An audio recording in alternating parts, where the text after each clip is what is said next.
और इसमें UP unlawful conversation act 2021 के सेक्शन 3 और 5 के उपखंड 1 और बीएनएस 2023 के सेक्शन 351 के सब क्लॉज 3 और 352 सेक्शन के संबंध में पूरा विश्लेषण किया गया।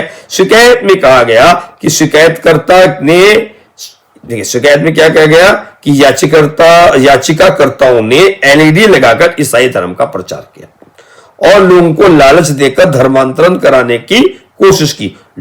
एलईडी लगाई, ईसाई धर्म का प्रचार किया।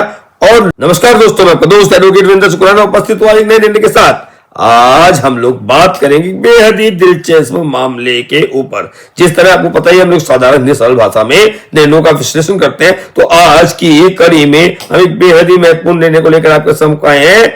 बाइबल बांटने और प्रार्थना सभा को लेकर की गई एफआईआर के संबंध में क्या कहा ऑनरेबल हाई कोर्ट ने, इलाहाबाद हाई कोर्ट की लखनऊ बेंच ने क्या कहा, इस पर आज हम चर्चा करेंगे। उससे पहले भाई आपका निवेदन आपसे, यदि अभी तक आपने हमारे चैनल को सब्सक्राइब नहीं किया या आप हमारे चैनल में पहली बार आए हैं तो इस चैनल को सब्सक्राइब कर दें, लाइक कर दें, शेयर कर दें। यदि कोई भी कमी आपको इस चैनल में दिखे तो आप तुरंत बेझिझक होकर हम लोगों को बताएं कि इसमें एक सुधार किया जा सकता है। हम लोग अपनी कमियों को सुधारने के लिए हमेशा तैयार रहते हैं। तो चलिए शुरुआत करते हैं इसी निर्णय के साथ कि आप इसको लाइक कर सके, सब्सक्राइब करें। आज के निर्णय को देखते हैं। जी हाँ, आज का निर्णय जो है राम केवल भारती का निर्णय है और अब इसमें हम लोग देखते हैं। और इसमें यूपी अनलॉफुल कन्वर्सेशन एक्ट 2021 के सेक्शन 3 और 5 के उपखंड 1 और बीएनएस 2023 के सेक्शन 351 के सब क्लॉज 3 और 352 सेक्शन के संबंध में पूरा विश्लेषण किया गया। शिकायत में कहा गया कि शिकायतकर्ता ने, देखिए शिकायत में क्या कहा गया कि याचिकाकर्ताओं ने एलईडी लगाकर ईसाई धर्म का प्रचार किया और लोगों को लालच देकर धर्मांतरण कराने की कोशिश की। एलईडी लगाई, ईसाई धर्म का प्रचार किया और लोगों को लालच देकर धर्मांतरण कराने की कोशिश की।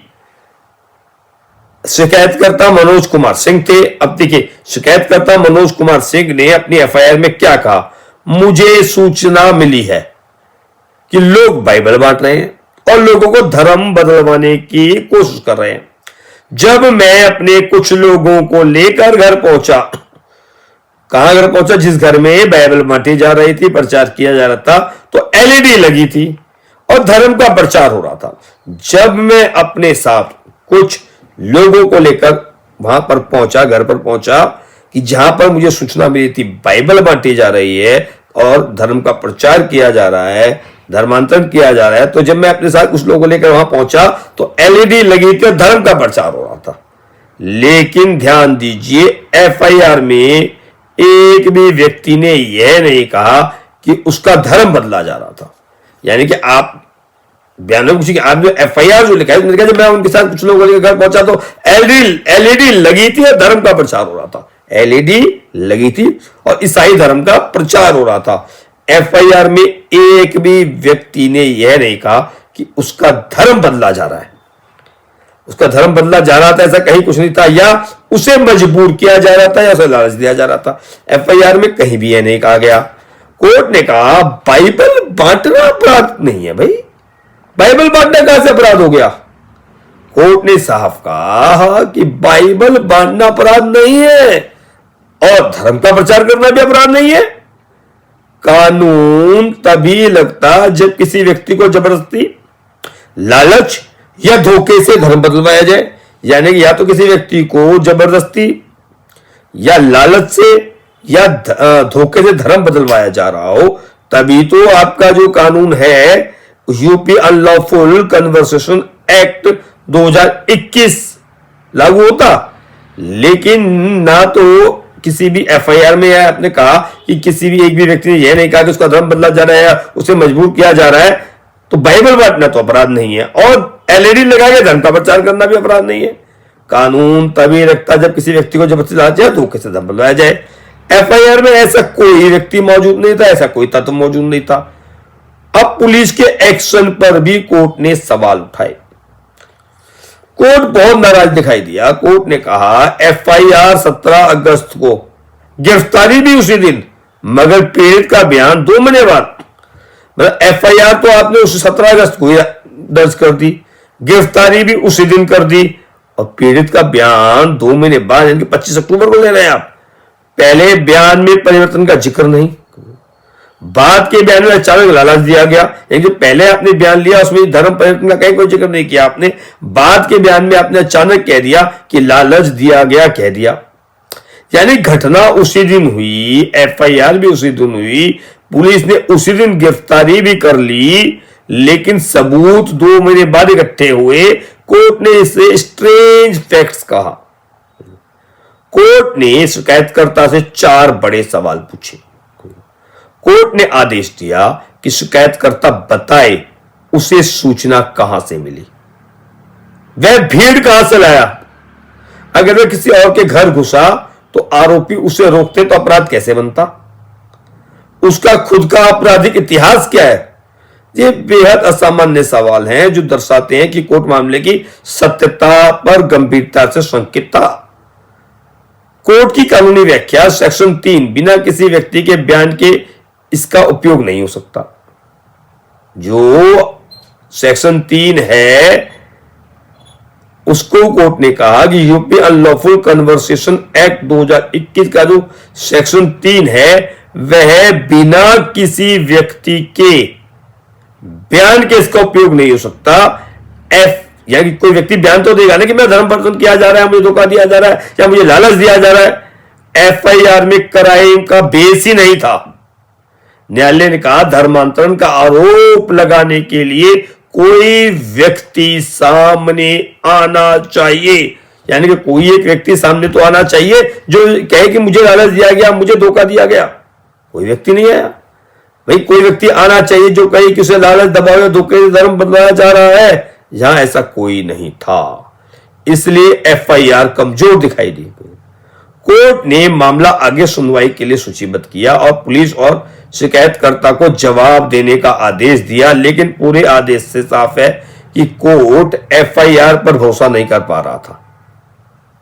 कानून सबके लिए समान है, धार्मिक स्वतंत्रता संविधान का अधिकार है और धर्म का प्रचार करना भी तभी अपराध है जब उसमें जबरदस्ती या धोखा शामिल हो, जो इस मामले में नहीं दिखा। देखिए कानून क्या है, कानून तो सबके लिए समान है ना।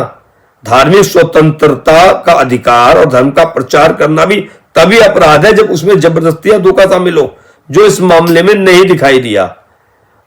देखिए बहुत सिंपल है, अभी यह मामला चलना है, यह आगे इस मामले में क्या होगा, मेरिट्स में क्या होगा, एक अलग बात है। लेकिन देखिए एक चीज तो हमें समझनी पड़ेगी कि जो हम लोग देख रहे हैं कि सेक्शन 3 को हम लोग देखना चाहें कि जब भी सेक्शन 3 का जिक्र आएगा, यूपी अनलॉफुल कन्वर्सेशन एक्ट 2021 के सेक्शन 3 और 5 को यदि आप देखें, किसके, यूपी अनलॉफुल कन्वर्सेशन एक्ट 2021 के सेक्शन 3 और 5 को हम जब भी देखेंगे तो उसमें यह क्लियर होना चाहिए कि एफआईआर में वह व्यक्ति जरूर आना चाहिए जो कहे कि उसके साथ धोखे से, लालचवश या किसी भी कारण से उससे जबरदस्ती उसका धर्म परिवर्तन कराया जा रहा है।